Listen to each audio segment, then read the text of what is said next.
Alrighty, you cool cats and kittens, let's have this last video talking about proportions in our chapter 2 section where we talk all about um, our values and numbers and relationships in our calculations. We will be using proportionality in a majority of our topics throughout the year. And it's really important that we know the difference between directly proportional and inversely proportional substances. Okay, so directly means that they are going to be affected in the same direction. When one increases, the other increases, or when one decreases, the other decreases. So that's going to be directly proportional.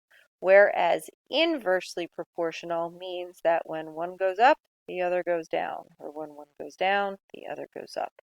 So they go in the opposite one, and it is not called an indirectly proportional relationship. Okay, so directly proportional is when your two quantities are going to go in the same direction and they're directly proportional to one another, meaning that if one is divided by one another, you get a constant. So y is directly proportional to x. Okay, this right here is the Greek letter alpha. We're going to do lots of Greek this year. Um, and this is the lowercase alpha, so I guess alpha.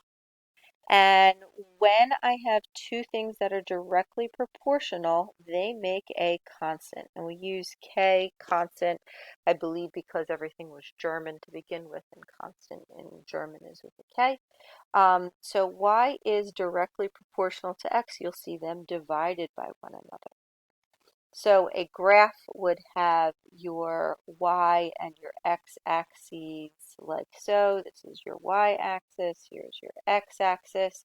And when we do our mass and volume lab, okay, we have our mass here, we have our volume here. So the slope is going to be the y over the x, which is mass over volume, which is density. So the slope equals density in our graphs.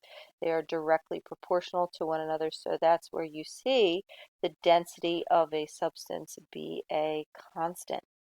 All right, so I'm annotating over top of this new scale and temperature scale graph, but you get the whole idea here.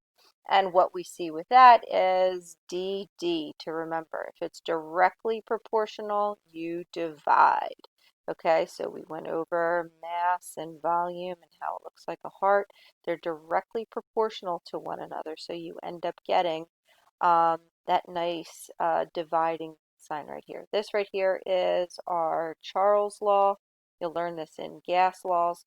Volume over temperature is directly proportional. So if the temperature increases, the volume increases. If the temperature decreases, the volume decreases proportionally. This is actually how we figure out absolute zero.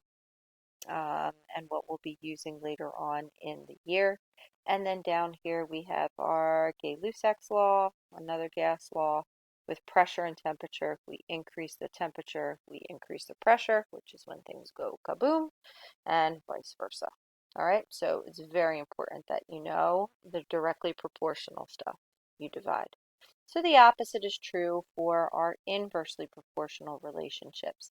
This is when you have your two quantities and their products are going to give you a constant.